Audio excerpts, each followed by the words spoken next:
daug funkcijų šiuo metu yra sukoncentruota stadione.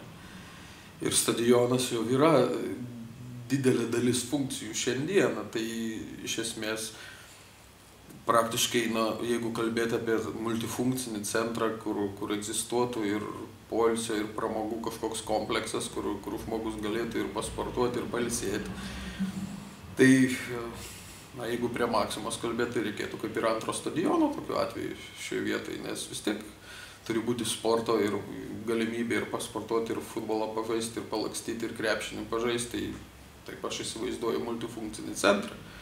Nes jeigu ten bus tik tai kalba apie kažkaip, kaip aš girdžiu sklandančias idėjas tik apie baseiną vienintelį, tai yra monofunkcinis centras, vienintelis baseinas, tai nereikėtų jo tada vadinti ir multifunkcinį centrą. Jeigu parke dabar tylos zona yra padaryta, tai aš nežinau, ar čia iš viso ir stadionas gali būti, nes tas triukšmas decibelus ryškiai viršys. Gargžduose įvykių centras sukasi apie stadioną. Ir stadionas, mano nuomonė, nėra parke.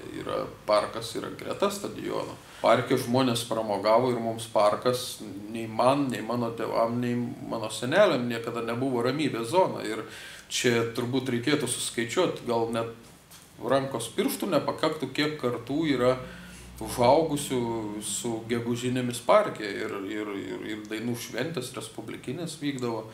Tai, su kuo jau kuo, bet tylos zona, tai jis niekaip neįsipaišo.